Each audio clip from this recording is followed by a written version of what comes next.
Hello बच्चों, welcome to our channel. तो आज हम करने जा रहे हैं जो हमारा ग्रेविटेशन चैप्टर है साइंस 1 का, उसके न्यूमेरिकल्स जो कि हमारे इन टेक्स्ट है, सॉल्व्ड एग्जांपल्स हैं वो करेंगे। जो कि बाकी एक्सरसाइज क्वेश्चन है वो तो हम बाद में करेंगे ही करेंगे। पहले हमारा एकदम ही फेमस सम देख लेते हैं जो कि कई बार पूछा जाता है।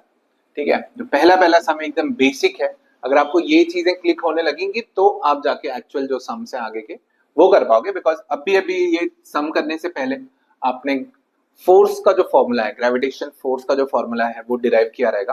तो उसके बाद प्रैक्टिस के लिए पहला पहला सम जो है वो यही दिया है।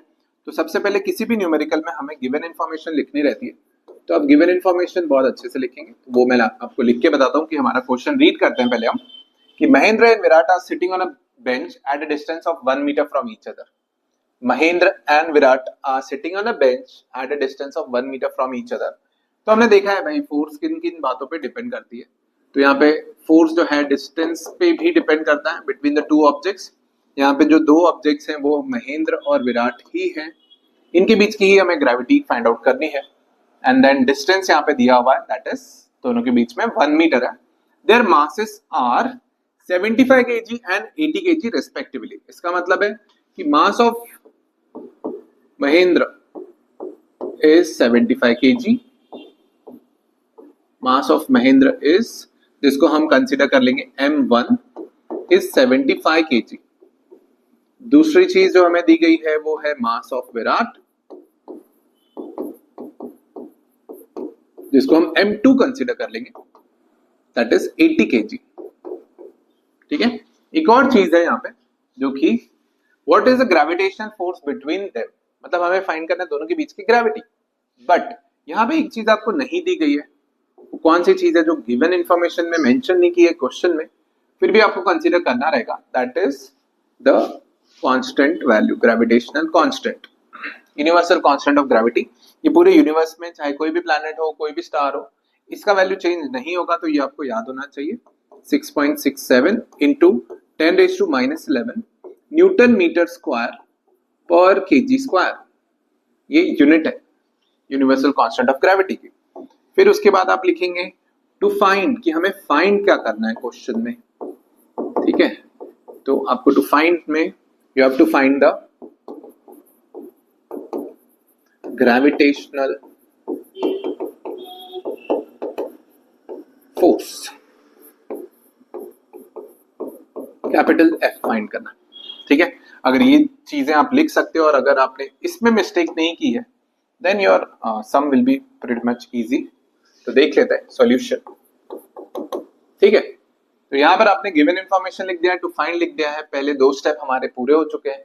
इसमें अगर आप मिस्टेक नहीं करते हो, मतलब आप अच्छे ऑब्जर्वर हो, आप अच्छे से क्वेश्चंस रीड कर लेते हो और आप क्वेश्चन देख करके उसमें से इंफॉर्मेशन लिखने में आप मिस्टेक नहीं करते हो, तो फिर आ जाता है नेक्स्ट स्टेप जहां पे हमें अप्लाई करना पड़ेगा न्यूटन्स लॉ ऑफ ग्रेविटेशन। तो यहाँ पे आप पहले लिखेंगे अकॉर्डिंग टू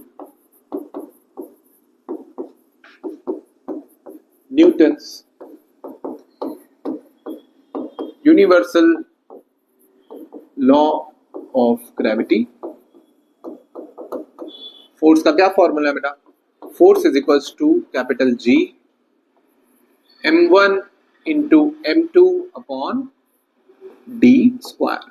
ठीक है, where what is F, F क्या है यहाँ पे। ठीक है, ये चीज लिखनी नहीं है, ये जस्ट मैं आपको बता रहा हूँ कि क्या क्या चीजें हमने फॉर्मूले में लिखी हुई है। ठीक है, you don't have to write that. ठीक है, आपको ये लिखना नहीं है, आई एम रिपीटिंग अगेन, ये सम का पार्ट नहीं है। F क्या है, F is the gravitational force.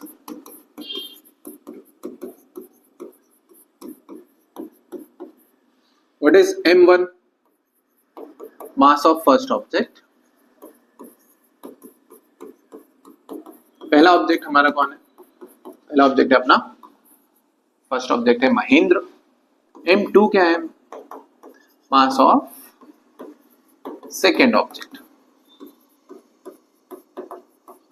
और वो कौन है, विराट भाई है। ठीक है, what is D? D is the distance between their, centre होता है बट यहाँ पे डिस्टेंस बिटवीन देम लिख सकते हो आप। ठीक है, ये हमारा फॉर्मूले में चीजें हैं। उसके बाद what is G, capital G is the universal constant of gravity. which is constant, तो we don't have to change it. Okay, अब हम लिख लेते हैं that is नेक्स्ट स्टेप में क्या करना है. पहला स्टेप आपने लिख दिया, फॉर्मूला लिख दिया. नेक्स्ट स्टेप में you just have to put the values. आपको वैल्यूज सब्स्टिट्यूट करना है. तो फिर हम इसको थोड़ा सा इसको स्विच कर लेते हैं लेफ्ट में.